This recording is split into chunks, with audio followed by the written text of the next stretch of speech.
اعوذ باللہ من الشیطان الرجیم بسم اللہ الرحمن الرحیم بما قدمت ایدیہم وان الانسان لکفور للہ ملک السماوات والارض یخلق ما یشاء یہب لمن یشاء اناثا ویہب لمن یشاء الذکور او یزوجہم ذکرانا واناثا ویجعل من یشاء عقیما انہ علیم قدیر وما كان لبشر ان يكلمه الله الا وحيا او من وراء حجاب او يرسل رسولا فيوحي باذنه ما يشاء انه عليم حكيم وكذلك اوحينا اليك روحا من امرنا ما كنت تدري ما الكتاب ولا الايمان ولكن جعلناه نورا نهدي به من نشاء من عبادنا وانك لتهدي الى صراط مستقيم صراط الله الذي له ما في السماوات وما في الارض الا الى الله تصير الامور صدق الله العظيم. سورہ شورى کی آیہ نمبر 47 سے سورت کی آخر تک میں نے آیات کی سبق تلاوت کی. ان آیات مبارکہ سے پہلے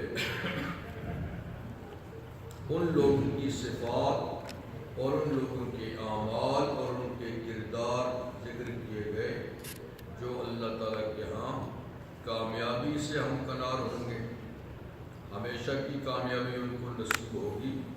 تو ان کی تفصیلات بیان کی گئی اور اس کے ساتھ ساتھ ان لوگوں کا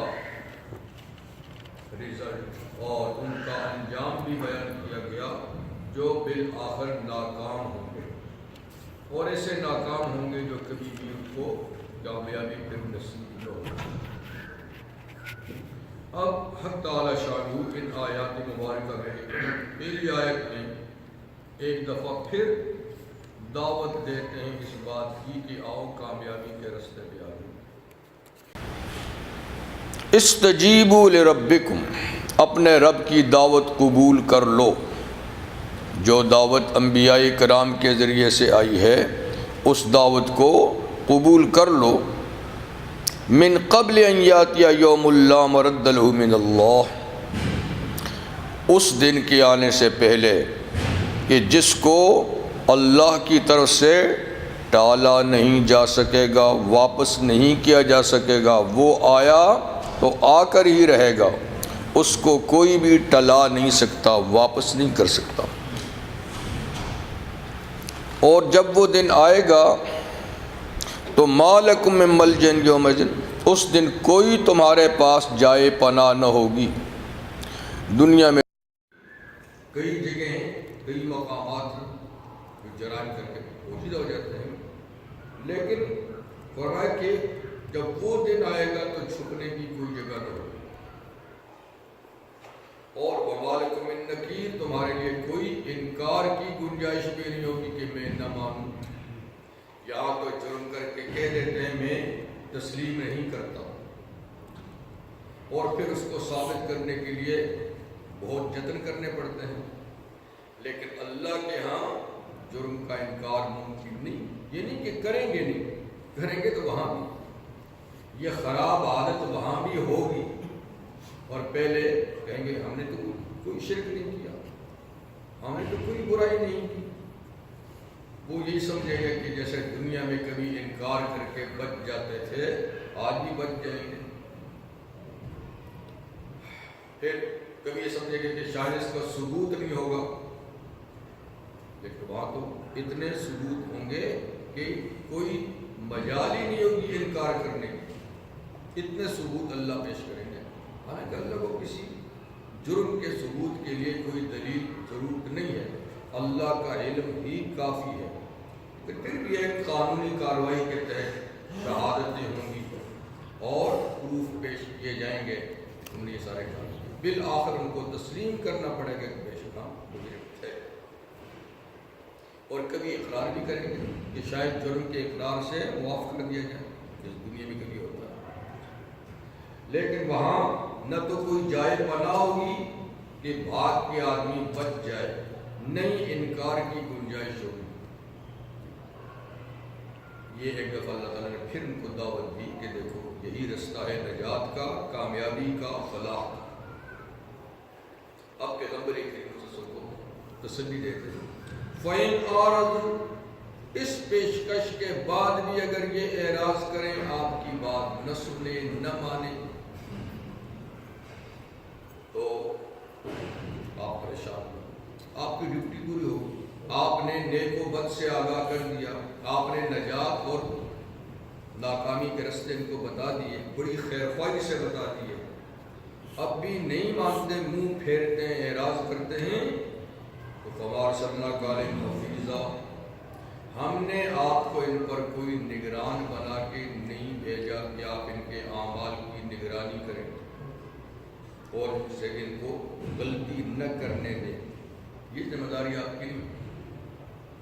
بہرحال اللہ تعالیٰ قرآن حکیم میں ارشاد فرماتے ہیں، لَسْتَ عَلَيْهِمْ بِمُسَيْطِرٍ، آپ ان کے نگہبان نہیں ہیں، نگران نہیں ہیں، آپ ان کے اعمال کے کردار کے ذمہ دار نہیں ہیں، ان علیک الا البلاغ، آپ کے ذمہ تو میرا میسج ہے، میں پھر خود ان سے نمٹ لوں گا، تو آپ ان پہ کوئی نگہبان اور نگران نہیں بنا کر بھیجا، ان علیک الا البلاغ، آپ پر صرف میرا میسج پہنچانا، بس وہ ڈیوٹی آپ انجام دے دیں، پھر یہ نہیں مانتے تو نہ مانیں۔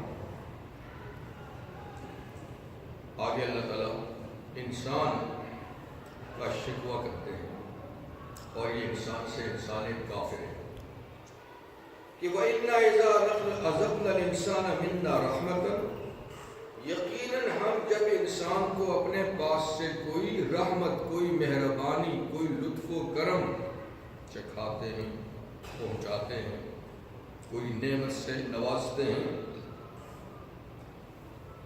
یعنی کہ جان کی تندرستی ہے، مال و دولت کی فراوانی ہے، اولاد ہے، عزیز و اقارب ہیں، دوست احباب ہیں، اچھی پوزیشن ہے، عزت ہے، یہ چیزیں جب ہم انسان کو دیتے ہیں، فرحہ بہا، اس پر وہ اتنا خوش ہوتا ہے کہ پھولے نہیں سماتا، بلکہ اتراتا ہے، تکبر کرتا ہے، اور بجائے ہمارا شکر ادا کرنے کا میں اس قابل تھا، مجھے اس پوزیشن میں آنا تھا، مجھے یہ چیزیں ملنی تھی، میں نے اتنا علم حاصل کیا، اتنا عمل کیا، اتنی محنت کی، اتنی مشقت کی، تو ساری باتیں اپنی طرف کرتے کہ یہ تو مجھے ملنا تھا۔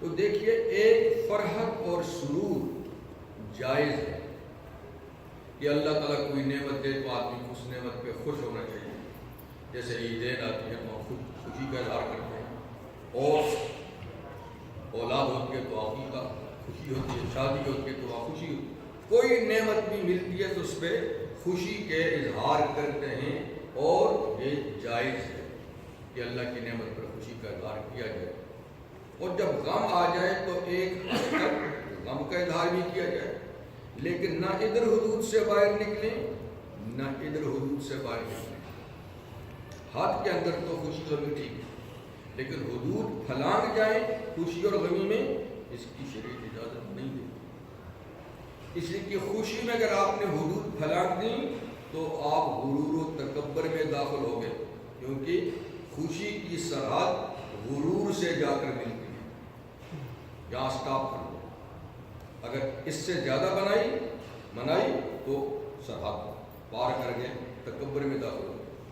جیسے قارون نے بھی ایک خوشی منائی تھی، اس نے اپنی مال و دولت کی نمائش کی، جلوس نکالا، اور سارا مال و دولت اس نے بیل گاڑیوں، گھوڑوں ان پہ لاد کر ایک بڑا جلوس نکالا، نوکر چاکر خود بڑی شاندار لباس میں شان دکھائی کہ میں اتنا دولت مند ہوں۔ اس پر جو اہل علم تھے، اللہ والے تھے، انہوں نے کہا لا تفرح، یعنی اے قارون اتنا بھی خوش نہ ہو، تو نے تو خوشی کی حد ہی پار کر دی، حد ہی پار کر دی۔ لا تفرح ان اللہ لا يحب الفرحین، بے شک اللہ اس طرح کی خوشی منانے والوں کو پسند نہیں کرتے جو تو کر رہا ہے۔ تو دیکھیے اس خوشی سے منع کہ اس کو اللہ پسند نہیں کرتا، اور ایک خوشی کا اللہ حکم دیتے کہ خوش ہو۔ قل بفضل اللہ وبرحمتہ فبذلک فلیفرحوا، کہہ دیجئے کہ لوگوں اللہ کے فضل اور اس کی رحمت پہ خوش ہونا چاہیے، خوشی کا اظہار کرو کہ اللہ نے مجھ پہ فضل کیا، مجھ پہ اللہ نے رحمت کی، تو اس پہ خوش ہو۔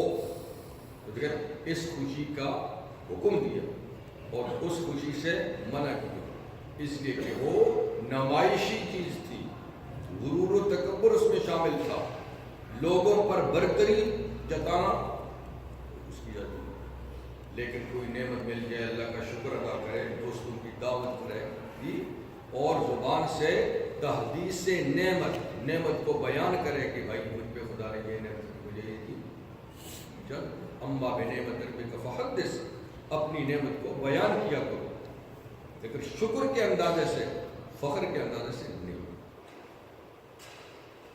تو انسان کو جب ہم اپنی طرف سے رحمت کا مزہ چکھاتے ہیں، فرحا بہا، اس پہ وہ خوش ہوتا ہے، یعنی ناجائز خوشی کرتا ہے، اتراتا ہے۔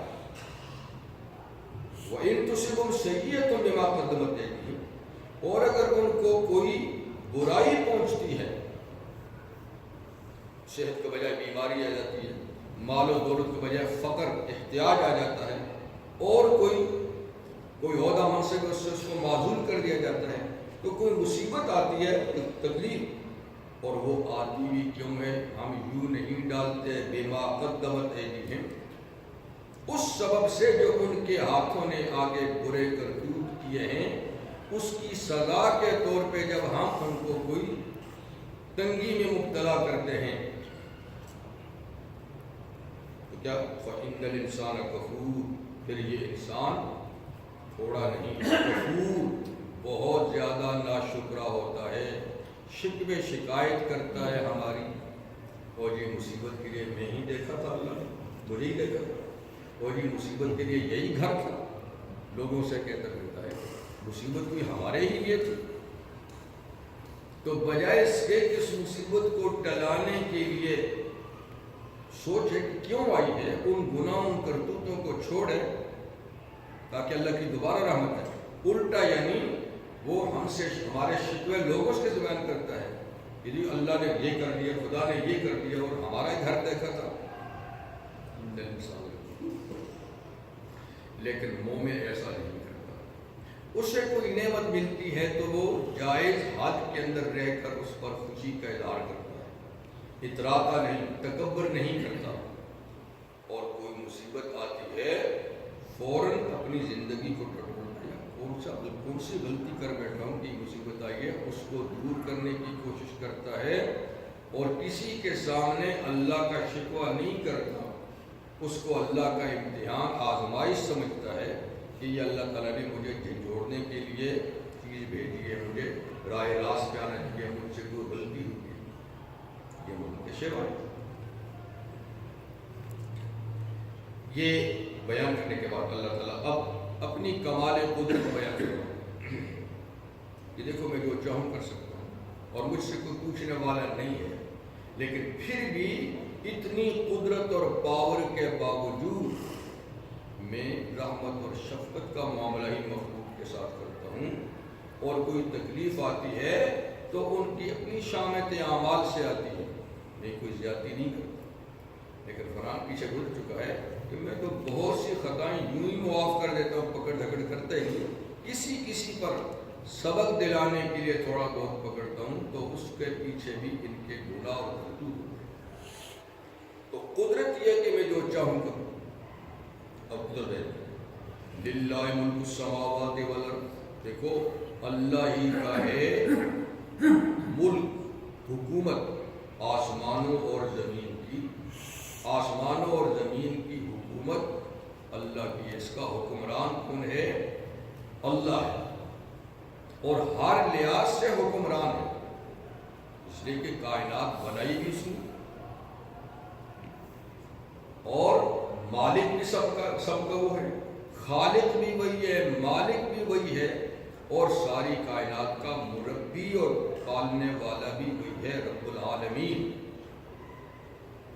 یعنی اتنی چیزیں اس کی ہیں تو پھر کسی اور کا کیا اختیار ہے؟ تو اللہ حاکم ہے، حاکم مطلق ہے اور بادشاہ ہے آسمان اور زمین کا، ہر لحاظ سے، تخلیق کے لحاظ سے، تملیک کے لحاظ سے اور تربیت کے لحاظ سے۔ اور یخلق ما یشاء، اختیار ایسا ہے کہ جو چاہے بنائے، جو چیز چاہے بنائے، اس کی کسی تخلیق پر، کسی بناوٹ پہ کسی کو اعتراض کا حق نہیں، جو چاہے بنائے، مچھر اور مکھی بنا دے، کیڑا مکوڑا بنا دے، کسی کو حق نہیں کہ وہ یہ کہ مجھے ایسا کیوں بنا دے، یا وہ پیغمبر بنا دے یا وہ فرشتہ بنا دے، جو چاہے بنا دے۔ جب ہر چیز وہ اپنی مرضی سے بناتا ہے تو اب انسانی تخلیق کے بارے میں فرماتے ہیں کہ انسانی تخلیق میں بھی اللہ کی مرضی ہے، اللہ کسی سے پوچھ کے نہیں بناتا کہ میں کیا بناؤں، کیا تمہیں بناؤں۔ یَهَبُ لِمَن یَشَاءُ إِنَاثًا، اللہ بخشتا ہے، دیتا ہے جس کو چاہتا ہے لڑکیاں ہی لڑکیاں، لڑکیاں ہی، یعنی جب اولاد دینے پہ آتا تو اللہ بچوں کے ماں باپ سے نہیں پوچھتا کہ تمہیں لڑکا دوں یا لڑکیاں دوں، کتنے دوں، بلکہ اپنی مرضی سے دیتا ہے۔ ان کی خواہش کچھ ہوتی ہے، اللہ کی مرضی کچھ ہوتی ہے۔ تو جس کو چاہتا ہے لڑکیاں ہی لڑکیاں دیتا ہے، وَيَهَبُ لِمَن يَشَاءُ الذُّكُورَ، اور جس کو چاہتا ہے مذکر اولاد دیتا ہے، لڑکے ہی لڑکے دیتا ہے۔ وہ لڑکی کو ترستے ہیں، لڑکیوں والے لڑکے کو ترستے ہیں، کاش ایک لڑکا ہی مل جاتا جی، اور چاہتا ہے تو لڑکے دیتا ہو، کاش ایک لڑکی ہی مل جاتی ان کے ساتھ، لیکن وہ کاش کرتے رہتے ہیں، اللہ کی حکمت ہے۔ اور یُزَوِّجُ الذُّکْرَانَ وَإِنَاثًا، یا اللہ ملا کر دیتا ہے، جوڑا بنا کے دیتا ہے، لڑکا بھی لڑکی بھی دونوں دیتے ہیں۔ اور وَيَجْعَلُ مَن يَشَاءُ عَقِيمًا، جس کو چاہتا ہے کچھ بھی نہیں دیتا، اس کو بانجھ کر دیتا ہے، لا ولد کر دیتا ہے۔ دونوں میاں بیوی صحت مند ہیں جی،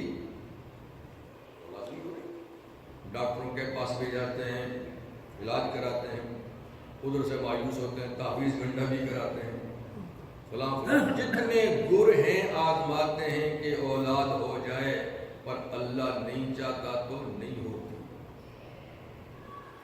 ادھر روکنے کے لیے بسا اوقات کوشش کرتے ہیں، منصوبہ بندی، لیکن وہ معاملہ الٹا ہو جاتا ہے، اس لیے کہ جو اللہ دیتا ہے وہ تو آگے رہے گا، تم اس کے لیے بات ہی نہیں سکتے۔ جیسے نہ دے تو تم ساری کاروائی کرو، لا نہیں سکتے۔ تو اس کا مطلب یہ ہے کہ اللہ تمہاری خواہش کا پابند نہیں، اپنی مرضی کا پابند ہے، اپنی مرضی سے، اپنی حکمت سے جو چاہتا ہے وہ دیتا ہے۔ اب یہ تخلیق کے ان ساری قسمیں بیان کر دی، لڑکے دینا، لڑکیاں دینا، دونوں دینا جی، کچھ نہ دینا، اور یہ سارے انسانوں میں ہے، نیک بھی، بد بھی، مسلم بھی، کافر بھی، ولی بھی، نبی بھی، سب میں یہ تقسیم ہے۔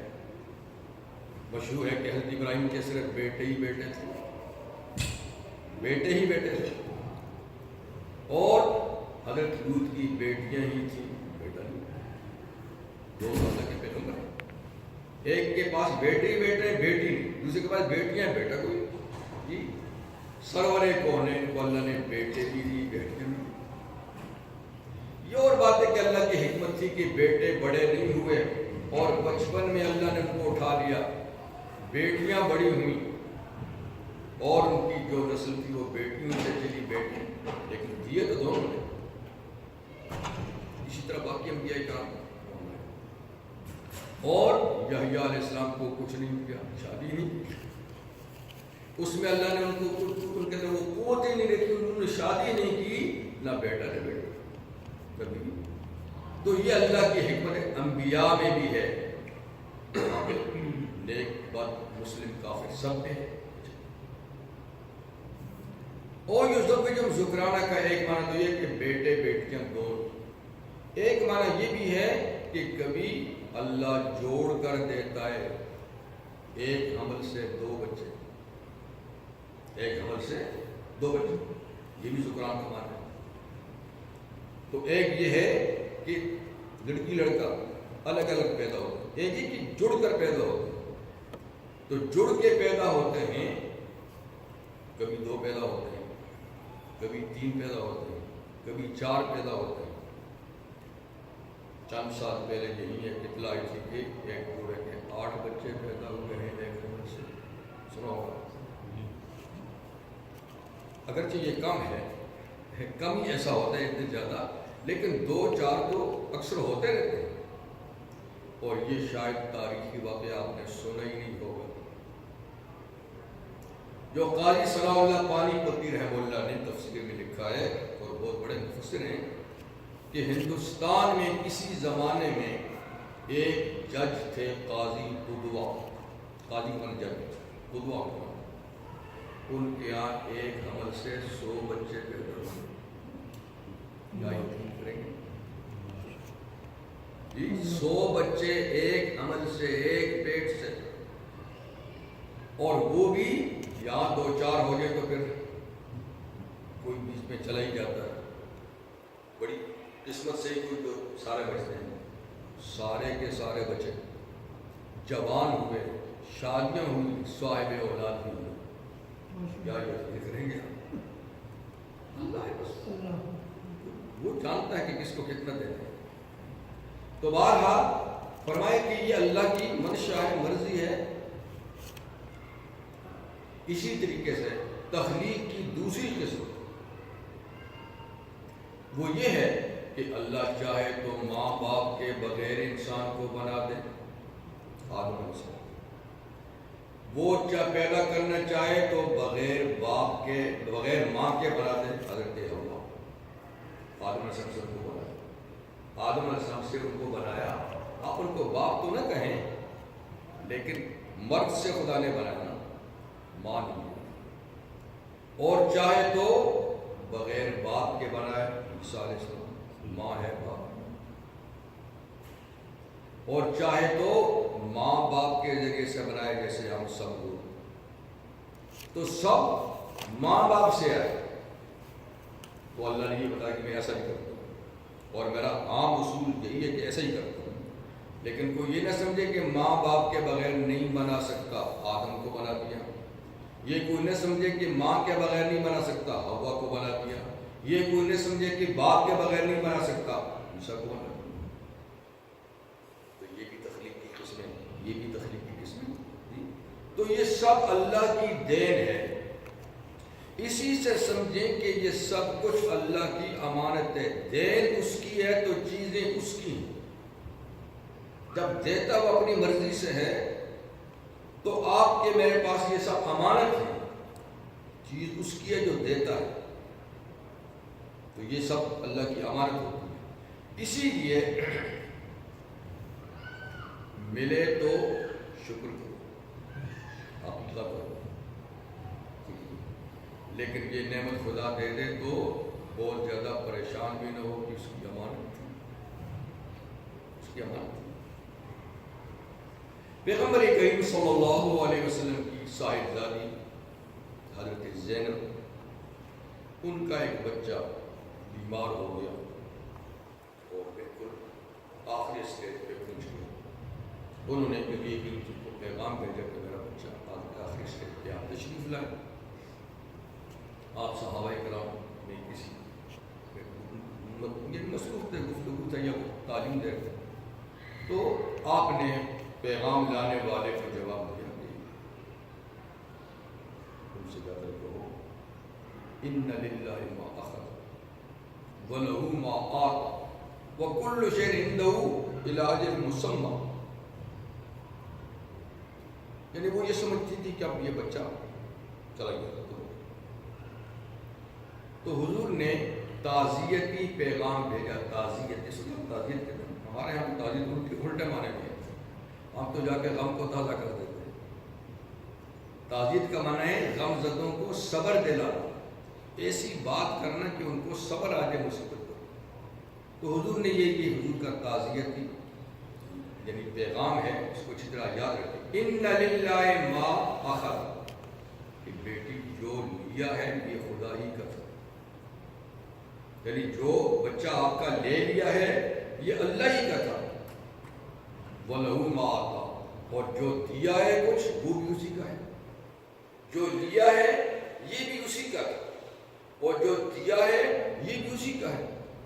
وَكُلُّ شَيْءٍ إِلَىٰ أَجَلٍ مُّسَمًّى، ہر چیز اللہ نے ایک وقت تک اس کا ٹائم مقرر کیا، وہ اپنے وقت سے آگے پیچھے نہیں ہوتی، ہر چیز کا ایک ٹائم مقرر ہے۔ اس لیے فَلْتَصْبِرْ وَلْتَحْتَسِبْ، اس لیے بچے کی وفات پہ صبر کر اور اس صبر کو ثواب کا ذریعہ بنا، کہ صبر کا اللہ تجھے اجر دے، یعنی پریشان زیادہ نہ ہو۔ کبھی پریشانی تو ہے نا، وہ تو ہوتی ہے، لیکن اس سے آگے مت بڑھ، واویلا نہیں کر، چیخو پکار نہیں کر، شکوہ شکایت نہیں کر، صبر کر۔ تو اس تعزیت کی پیغام میں کیا ملا؟ یہ چیزیں ہماری نہیں ہیں، دیتا بھی خدا ہے، لیتا بھی خدا ہے۔ اس بات کو اور ایک اچھے عمدہ طریقے سے ایک صحابیہ ام سلیم بیان کرتی ہے۔ ام سلیم رضی اللہ عنہ حضرت انس بن مالک کی والدہ ہے۔ حضرت انس وہ بچے ہیں کہ حضور جب مدینہ میں گئے تو آپ نے ان کے ستیلے باپ، اپنے حقیقی باپ کا انتقال ہو گیا تھا، اور ام سلیم نے دوسرے صحابی سے ابو طلحہ سے شادی کرنی تھی، تو وہ ان کے ستیلے باپ تھے۔ ان کے ستیلے باپ سے کہا کہ بھائی مجھے کوئی لڑکا اپنے خاندان میں سے دو جو میرے گھر میں خدمت کرے میرے،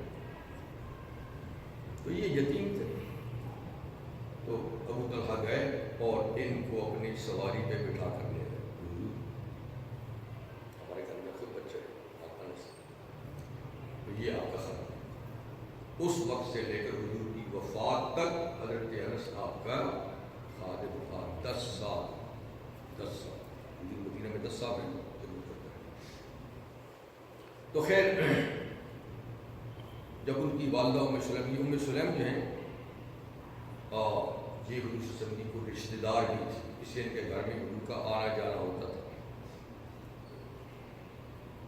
تو ابو طلحہ سے ان کا بچہ ہوا، ایک بیٹا ہوا، پھر اور بھی کئی بیٹے ہوئے بعد میں۔ تو وہ بچہ بھی چھوٹا سا بچہ تھا۔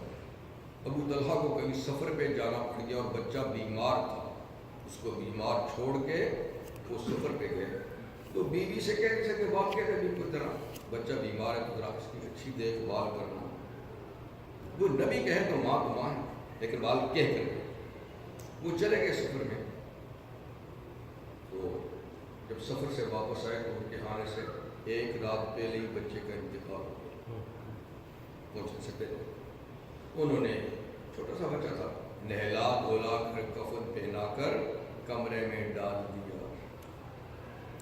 اور خود حشاش بشاش اچھے کپڑے پہن کر میک اپ سے کیا بیٹھی، تاکہ ان کو پریشانی نہ ہو، ان کو سفر سے آتے ہوئے پریشانی نہ ہو۔ ایسے غم کی خبر پہلے ہی سنائی تو سفر کیا مارے ہوں گے پریشانی، تو ایسا خود کو بنا کر رکھا جیسے گھر میں چھوڑا۔ پھر ابو طلحہ واپس آئے تو بیمار چھوڑ کے گئے تھے بچے کو، تو انہوں نے آتے ہی سب سے پہلے بچے کی خیریت پوچھی کہ وہ بیمار بچے کر گیا۔ انہوں نے مسکرا کے کہا ماشاء اللہ بڑے آرام سے، بڑے آرام سے۔ یہ اس گفتگو کے کہتے ہیں، اس کو عربی میں تاریخ یا توریہ کہتے ہیں۔ کہ کہنے والا لفظ ایسا کہے کہ سننے والا کوئی اور مطلب سمجھے، اس کا مطلب کچھ اور جی، تو وہ سمجھے کہ یعنی تندرست ہو گیا، ٹھیک ہو گیا ہے، اس لیے آرام میں۔ ان کا مقصد یہ کہ وہ دنیا کی ساری تکلیفوں سے آرام میں، سب بیماریوں سے آرام میں، کھانا وہ کھایا، سب رات اس طریقے سے گزر کی اور امی میں نیت کا تعلق بھی قائم رہا۔ صبح ہوئی، تھکاوٹ بھی ختم ہوگی سب۔ ہم نے کہا کہ ابو اللہ میں آپ سے ایک مسئلہ پوچھتا ہوں۔ ایک مسئلہ کیا؟ اگر کوئی کسی کے پاس امانت رکھے اور وہ اپنی امانت مانگے تو اس کو دینی چاہیے کہ نہیں؟ یہ پوچھنے کی بات ہے، اس کی امانت ہے، وہ مانگتا ہے تو دو۔ کا خوشی سے دینی چاہیے کہ رو رو کر؟ اس میں رونے کی کیا بات، پریشانی کی کیا بات؟ خوشی سے دو، دوسرے کی چیزیں تیری چیز تو ہے، خوشی سے دینی چاہیے۔ یہ صحابیہ ہیں، اللہ نے کتنا حوصلہ دیا ہے، حضور کی تعلیم سے کتنا حوصلہ، جو آج مردوں میں حوصلہ نہیں ہے اس خاتون میں۔ اس نے کہا تو پھر وہ بچہ اللہ کی امانت تھی ہمارے پاس، اللہ نے لے لیا ہے۔ آپ وہ نہ رونے کے نہ ہنسنے کے، مسئلہ بھی خود بتایا کہ خوشی سے دینی چاہیے۔ اب دل کو دھچکا تو لگا بڑا زور کا، لیکن خاموش ہو گئی، مسئلہ بھی خود بتایا ہے۔ اور واقعی جو کہتے ہیں ٹھیک ہے کہ اللہ کی امانت اس نے لے لیا، ہم نے کیا کر سکتے؟ بیوی کو تو کچھ نہیں کہا، سیدھا حضور کے پاس چلے گئے کام دور کرنے کے لیے۔ کیا ہوا؟ کہا جی ہمارے گھر میں تو ایسا ہو گیا، بیوی نے رات کو بتایا نہیں کیا ہے، رات میں خوشی سواری ہوئی، صبح کہنے لگی کیسا؟ تو فرمایا اللہ تمہاری اس رات میں برکت عطا فرمائے جو تم نے صبر و تحمل سے گزاری۔ چنانچہ اس رات کی وجہ سے اللہ نے ان کو اور بیٹا، اور پھر آگے چل کر ان کے 8-10 بیٹے ہوئے، سب کے سب حافظ قرآن ہوئے۔ کہنے کی بات صرف اتنی تھی کہ یہ سب کچھ اللہ کی امانت ہوتی ہے، اولاد بھی، مال بھی۔ مال کون دیتا ہے؟ اللہ تو دیتے ہیں۔ ہم کہتے ہیں ہم نے محنت سے کمایا، ہم نے علم سے، ہم نے ہنر سے کمایا۔ ارے بھائی تم سے زیادہ علم و ہنر والے ہیں، جوتیاں چٹکاتے پھرتے ہیں، کچھ بھی نہیں ملتا۔ جب اللہ دیتا ہے بے علم و بے ہنر کو ڈھیروں دے دیتا ہے۔ اگر مال علم سے ملتا، ہنر سے ملتا، محنت سے ملتا، تو کم محنت والے، کم ہنر والے، کم علم والے تو حکومت دے جاتے، پھر تو سارا وہ سمجھ لیتے۔ لیکن ہم دیکھتے ہیں کہ مال کی تقسیم اللہ کے ہاتھوں ہوتی ہے، علم و ہنر اور محنت سے نہیں۔ بڑے بڑے ڈگریاں لیے پھرتے ہیں بیچارے، جاب نہیں ملتی، ٹھیک ہے، اور کتنے بے علم سائن نہیں کر سکتے، مال گن ہی نہیں سکتے کتنا مال۔ تو مال ہوا جسے اگلی صورت میں آئے گا، نحن قسمنا بینہم معیشتہم، یہ نہ سمجھو کہ تم دولت خود اپنی محنت سے کماتے ہو، ہم تقسیم کرتے ہیں تمہاری معیشت تمہارے اندر جیسے چاہتے ہیں۔ تو یہ سب چیزیں اللہ کی ہیں، للہ ملک السماوات والارض، اپنی حکمت سے جس کو جتنا چاہتا ہے جتنا چاہتے ہیں۔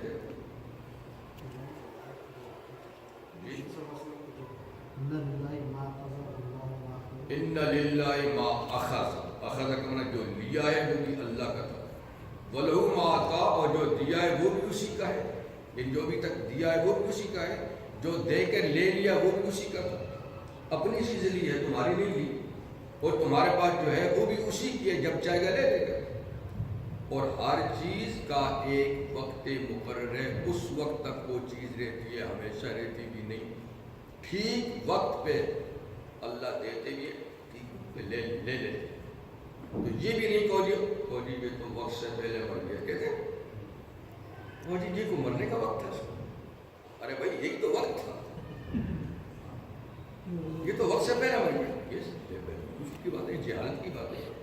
کل شیء اجل مسمى، ہر چیز مقررہ وقت تک ہے، اس سے نہ آگے جائے گی نہ پیچھے جائے گی، اس کا وقت اتنا ہی تھا۔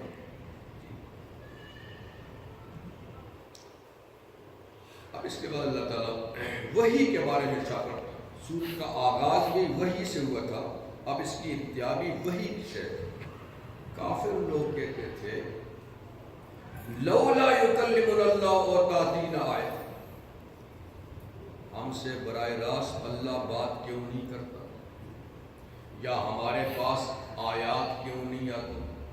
یعنی یہ کہتے ہیں کہ میں نبی ہوں اور مجھ سے اللہ کا میسج مجھے آتا ہے، ہمیں کیوں نہیں آتا؟ ہم بھی تو انسان، ان کی طرح انسان ہیں، تو اللہ ہم سے کیوں کلام نہیں کرتا اور ہمارے پاس چاہے نشانی کیوں نہیں آتی؟ تو اللہ اس کا جواب دیتے کہ وہی کوئی ایسی چیز نہیں ہے کہ ہر ایرے پہ وہی آئے۔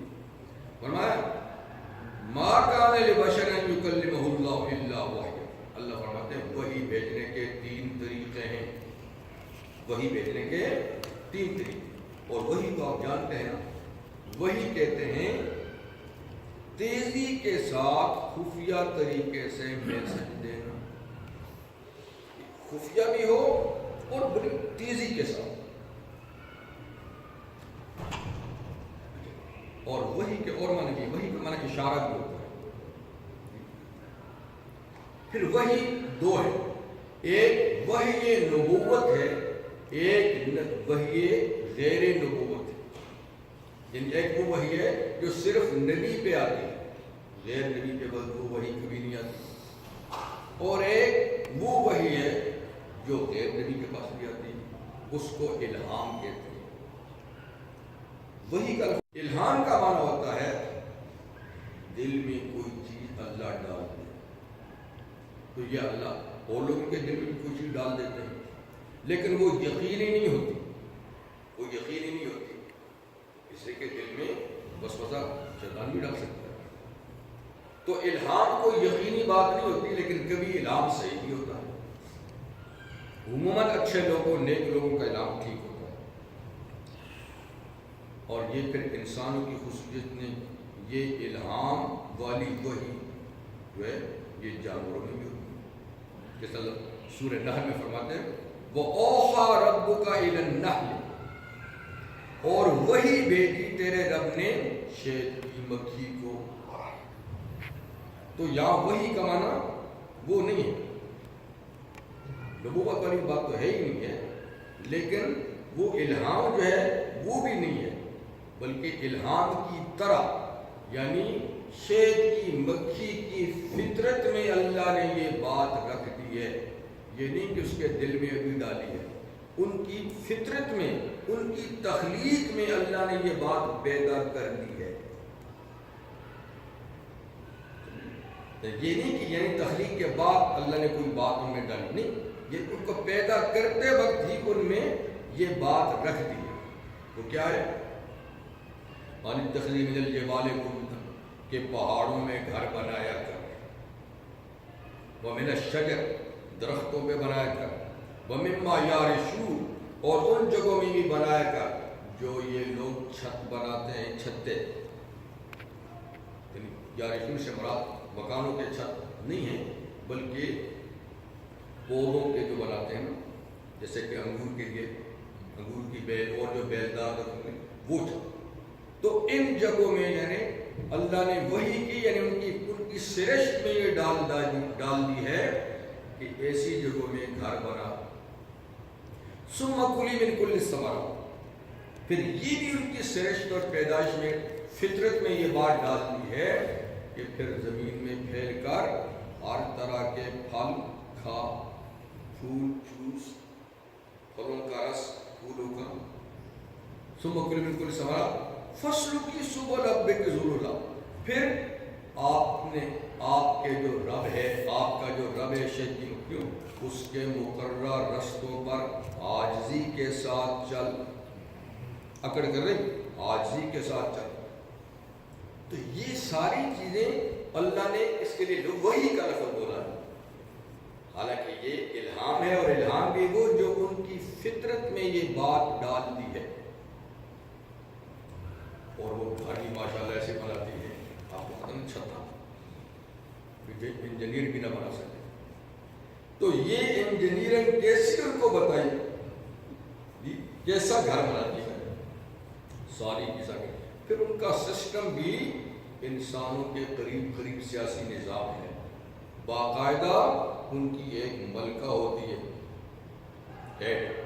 بڑی، اور اس کی ہدایات پر وہ پورا لشکر جو ہوتا ہے نا ان کا وہ چلتا ہے، جہاں جہاں بھی وہ چھتہ بناتی ہے ایک ہوتا ہے ہیڈ آف ڈپارٹمنٹ ملک، اور باقی اس کی باتیں پھر وہ کام تقسیم کرتی ہے کہ اتنی مکھیاں جو ہے نا وہ چھتہ بنائیں گی، وہ وہی کام کریں گی جی، اور کسی کے پیچھے وہ جائے پھول وغیرہ وہ اس ڈیوٹی پہ جاتی ہے، اور ان کا یہ بھی زبردست قانون ہے کہ پتہ چل جائے کہ کوئی مکھی کہیں گندی چیز پہ بیٹھی ہے تو اس کی سزائے موت ہے، اس کو باقی پولیس بھی ہوتی ہے وہ پولیس جا کر اس کو پکڑ کے لاتی ہے، جس کے بعد یہ کسی غلط جگہ میں بیٹھی لاتی ہے، اس پہ مقدمہ چلتا ہے اور اس کو قتل کی سزا دی جاتی ہے۔ خیر یہ لمبی کہانی ہے، میں یہ بتانا چاہتا تھا کہ دیکھو یہاں بھی وحی کا لفظ ہے، اور حضرت موسیٰ علیہ السلام کی والدہ کے لیے فرمایا وَأَوْحَيْنَا إِلَىٰ أُمِّ مُوسَىٰ، ہم نے موسیٰ کی ماں کو وحی کی، وہ نبی تو نہیں، وہ وحی کیا ہے، وہی دل میں بات ڈالی الہام، اور کبھی کوئی آواز آ جاتی ہے غیبی، کبھی کوئی فرشتہ انسانی شکل میں آ کر کوئی بات بتا جاتا ہے، یہ بھی ایک طرح کا الہام ہو کہ موسیٰ علیہ السلام کے بارے میں خوف زدہ نہ ہو، جب کوئی اس کے قتل کے لیے آئے تو اس کو پیک کر دینا صندوق میں، پھر اس کو دریا میں ڈال دینا، تو یہ ساری ترکیب ہم نے وحی کی، یعنی ان کے دل میں یہ ڈال دیا، انہوں نے اسی کے مطابق کام کیا۔ تو ایک نبوت کی وحی تو وہ صرف انبیاء کرام کو، اس کے بارے میں فرماتے ہیں کہ ہر ایرے غیرے کو وحی ہم نہیں کرتے، اس کے لیے قابلیت چاہیے، اس کے لیے استعداد چاہیے، وحی کوئی معمولی چیز نہیں، جب اللہ سے پیغام وصول کیا جاتا ہے اس کے لیے بڑی قوت چاہیے، اللہ جس میں وہ صلاحیت اور قوت رکھتے ہیں اسی پر وہ وحی آتی ہے، چاہے وہ فرشتے کے تھرو آئے چاہے ڈائریکٹلی اللہ سے آئے، لیکن اس کے لیے صلاحیت چاہیے، ہر آدمی میں وہ صلاحیت نہیں، یہ فرمایا وَمَا كَانَ لِبَشَرٍ أَن يُكَلِّمَهُ اللَّهُ إِلَّا وَحْيًا، اور کسی انسان کو یہ مناسب نہیں، یعنی وہ اس قابل نہیں کہ اللہ اس سے بات کرے، ہاں مگر اللہ بات کرتا ہے تو وحی کے ذریعے سے، وہی جو فرشتے کے ذریعے پیغام آتا ہے، یا فرشتے سے کا اوپر سے ہی دل سے لنک ہوتا ہے، ادھر وہ بات ڈال دیتا ہے، یا سامنے آتا ہے انسانی شکل میں آ کے پڑھ کے بتاتا ہے، وہی او من ورائے حجاب، یا اللہ کسی سے بات کرتا ہے تو پردے کے پیچھے، اللہ کو کسی نے دنیا میں نہیں دیکھا، نہ کوئی دیکھ سکتا ہے، بلکہ اللہ کی ذات کو تو آگے بھی کوئی نہیں دیکھ سکے گا، جو دیکھیں گے اس کی تجلیات کو دیکھیں گے، ذات کا دیکھنا کسی کے بس کی بات نہیں، تو اگر اللہ کسی سے کلام کرتا ہے تو بس ایک پردہ، جیسے موسیٰ علیہ السلام سے بات کی اللہ نے، لیکن من ورائے حجاب، یعنی آپ کوئی دور پہ گئے تو آپ نے آگ بھڑکتی ہوئی دیکھی، آگ سمجھ کے ہی گئے تھے، لیکن وہ آگ کیسی تھی، بس شعلہ تھا اور ایک درخت سے نکل رہا تھا، درخت جلتا نہیں تھا بلکہ شعلے سے اور تازہ ہوتا جاتا تھا،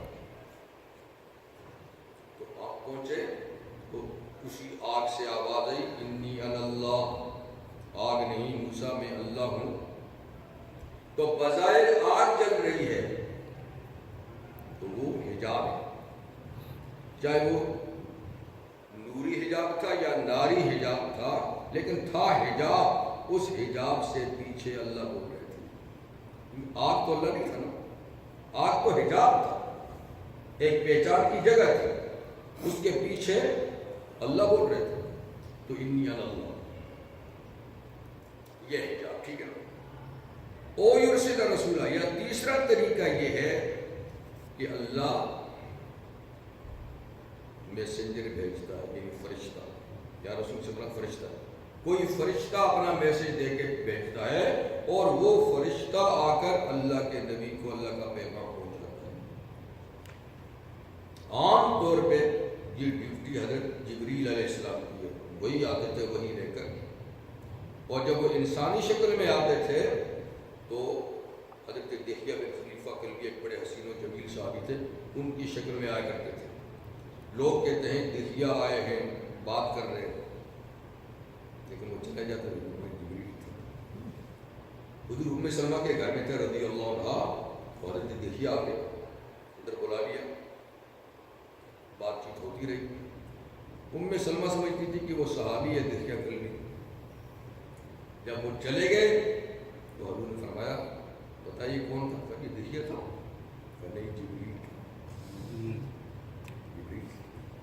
اور کبھی جبریل آتے تو شکل بدل کے نہیں آتے تھے، نظر نہیں آتے تھے، باتیں ہو رہی ہیں، باتیں ہو رہی ہیں، دکھائی نہیں دیتے تھے۔ تو جس حضرت عائشہ کے گھر میں وہ آئے، باتیں چیتیں ہوئیں اور جانے لگے تو حضور سے کہا کہ عائشہ کو جو میرا سلام کرے۔ جب وہ چلے گئے حضور نے فرمایا کہ جبریل آئے تھے اور آپ کو سلام دے۔ انہوں نے کہا وعلیہ السلام۔ پھر ان کا حضور آپ جو دیکھتے ہیں وہ ہم نہیں دیکھ سکتے۔ مجھے تو سمجھ نہیں آیا کہ جبریل آئے تھے، آپ کہتے ہیں جبریل آئے تھے، جو آپ دیکھتے ہیں وہ ہم نہیں دیکھ سکتے۔ ایسا بھی ہوتا تھا۔ اصل شکل میں کبھی فرشتہ نہیں آیا اور نہ کسی پیغمبر نے دیکھا، صرف نبی کریم نے 2 دفعہ جبریل کو اصلی شکل میں دیکھا، ورنہ کسی فرشتے کو اصلی شکل میں دیکھنے کی طاقت ہی کسی میں نہیں۔ ایک شروع وحی کے زمانے میں جب آیا تھا تو ایسے تو غار حرا میں تو انسانی شکل میں آیا تھا نا، لیکن اس کے بعد ایک دفعہ حضور ایسے شہر میں جا رہے تھے، اچانک دیکھا تو پورا افق بھرا ہوا ہے، کوئی بڑی شخصیت ہے، زمین سے آسمان تک سارا علاقہ اس نے ڈھکا ہوا ہے۔ تو اتنی بڑی جسامت کو دیکھ کے حضور کا تھوڑا سا روک بھی تھا، تاری ہو گئی، اتنی بڑی مخلوق کبھی نہیں دیکھی۔ واپس جلدی گھر آئے، فرمایا 10 سے رومی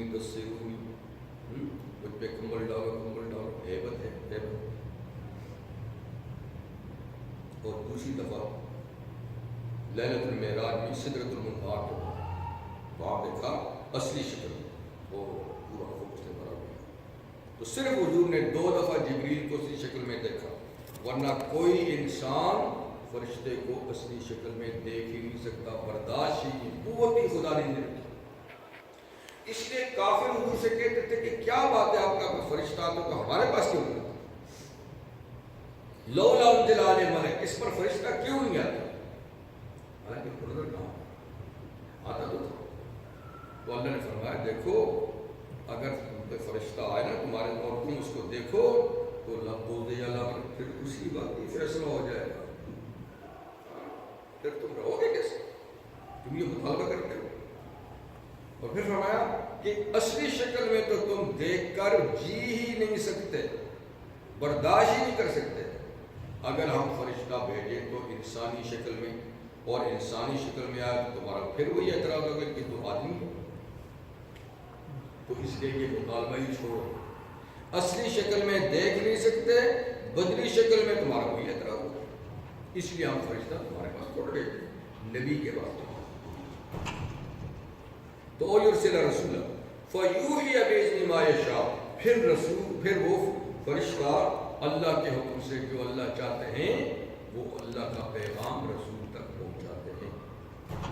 تو شاذ و نادر کبھی کبھار کوئی اور فرشتہ بھی وہی لے آتا تھا، لیکن بہت کم، اکثر جبریل امین ہی کی سب مل جائے گا۔ انہ علی الحکیم، بے شک اللہ بہت بلند ہے اور حکمتوں والا ہے، اتنا بلند ہے کہ کوئی نظر وہاں تک پہنچ نہیں سکتی، اتنا بلند، لا تدرک الابصار، کوئی نظر وہاں تک نہیں جا سکتی جہاں سے، لیکن وہ یدرک الابصار، وہ سب آنکھوں والوں کو دیکھ رہا ہے۔ اس کو کوئی آنکھ نہیں دیکھ سکتی، اور حکیم ہے۔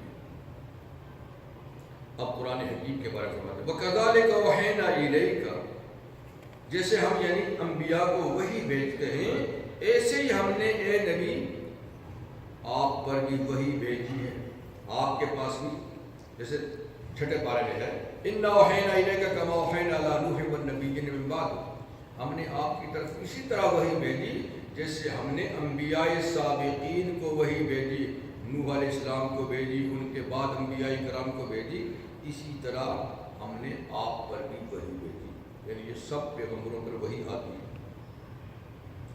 لیکن یہاں قرآن کے بارے میں فرماتے ہیں کہ ہم نے ایسے ہی وحی بھیجی آپ کی طرف روحاً من امرنا،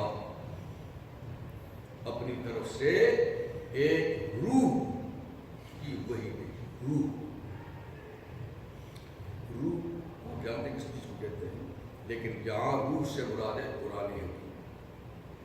تو وہ روح قرآن حکیم کا ایک نام ہے، جیسے قرآن حکیم کے اور کئی نام ہیں، دو نام ذاتی ہیں قرآن اور فرقان، اور باقی صفاتی نام ہیں کوئی 55 یا اس سے بھی کچھ زیادہ ہیں، ان میں ایک نام ہے روح، ایک نام ہے نور، ایک نام ہے ہدا، ایک نام ہے بینات، ایک نام ہے ذکر، ایک نام ہے کتاب، بہت سارے نام ہیں صفاتی، تو ایک نام ہے روح۔ تو روح قرآن کو کیوں کہتے ہیں، یعنی یہ نام کیوں رکھا گیا ہے قرآن کا روح؟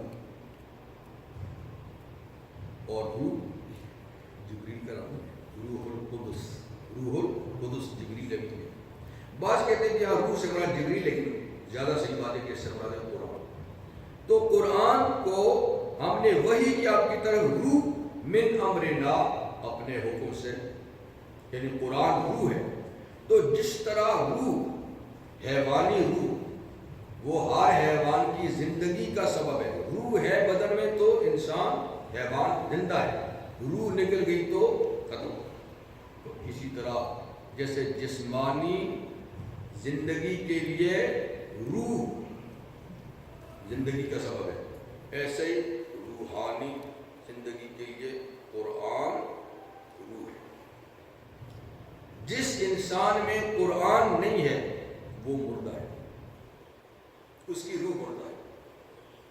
جیسے جسم میں روح نہیں ہے، حیوانی روح، تو جسم مردہ ہے۔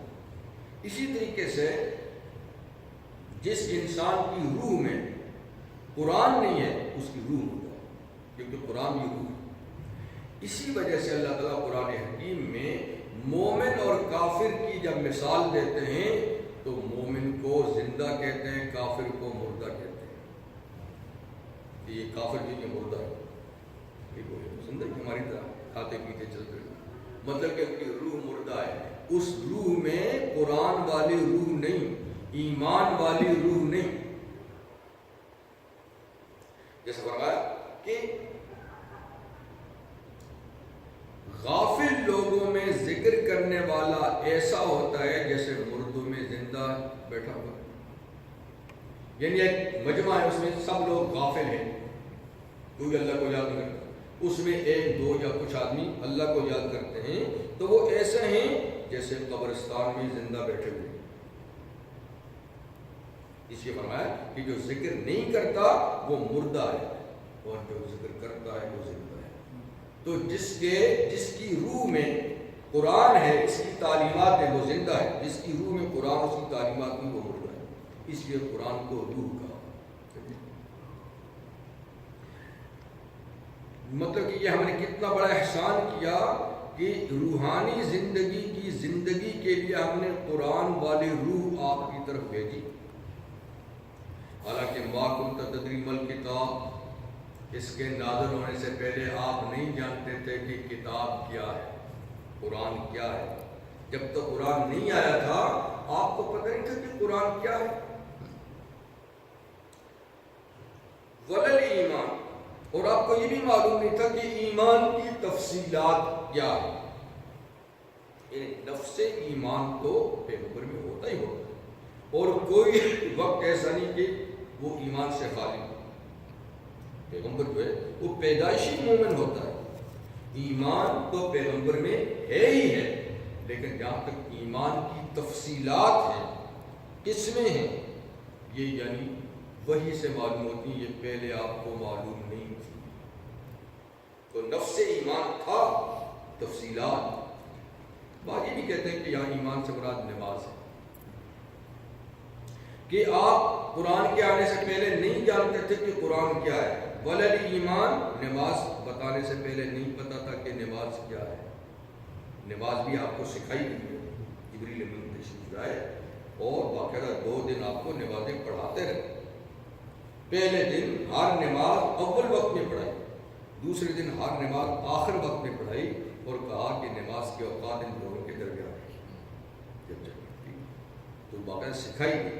تو بات کہتے ہیں کہ یہ ایمان، اس لیے کہ ایمان کا لفظ اگرچہ دل کے یقین کا نام ہے، لیکن اعمال میں نماز کو ایمان کے ساتھ اتنی گہری مناسبت ہے، ایمان کے ساتھ، کہ اس پر ایمان کا لفظ ہے۔ یہاں بھی سورہ بقرہ میں جب قبلہ تبدیل ہوا نا بیت المقدس سے بیت اللہ کی طرف، تو لوگوں کو خیال پیدا ہو کہ ہم نے جو نمازیں بیت المقدس کی طرف پڑھی ہیں، قبلہ تو اب ادھر ہو گیا، ان کا کیا بنے گا؟ وہ پتہ نہیں قبول ہوں گی نہ ہوں گی۔ وہ اللہ نے وہی بھیجی کہ کیوں قبول نہ ہوں گی؟ اس وقت ادھر جو نمازیں پڑھی وہ بھی تو میرے حکم سے پڑھی تھی، اپنی مرضی سے پڑھی ہوتی تو نہیں، میرے حکم سے پڑھی تھی تو ہو گئی۔ اب ادھر حکم ہے، اب ادھر پڑھو گے تو نہیں ہوگا، اب ادھر پڑھو۔ تو وہاں لفظ ایمان ہے، ما کان اللہ لیضیع ایمانکم، یعنی اللہ ایسا نہیں ہے کہ تمہاری نمازوں کو ضائع کر دے جو ادھر پڑھی تھی۔ تو نماز کے بجائے ایمان کا، تو نماز کو ایمان سے بڑا گہرا تعلق ہے۔ تو یہاں بھی بات کہتے ہیں کہ اس سے مراد ہے ایمان، کہ نماز کے طریقے، اوقات، یہ آپ کو پہلے معلوم نہیں تھے۔ وَلَكِنْ جَعَلْنَا نُورًا نَهْدِي بِمَن نَّشَاءُ، لیکن ہم نے اس قرآن کو ایک لائٹ بنا دیا ہے، نور بنا دیا ہے، اس کا نام، اس کو نور بنا دیا ہے۔ نَهْدِي بِمَن نَّشَاءُ مِنْ عِبَادِنَا، ہم اس لائٹ اور نور سے جس کو اپنے بندوں میں سے چاہتے ہیں سیدھے راستے پہ لگا دیتے ہیں۔ وہ اس کی لائٹ، اس کی روشنی میں چل پڑتا ہے، وہ سیدھے راستے پہ چلتا ہے۔ وَإِنَّكَ لَتَهْدِي إِلَىٰ صِرَاطٍ مُّسْتَقِيمٍ، تو جیسے قرآن سیدھے راستے کی لائٹ ہے، روشنی ہے، اسی طرح ہے محمد صلی اللہ علیہ وسلم، آپ بھی لوگوں کو صراط مستقیم کی راہ بتاتے ہیں۔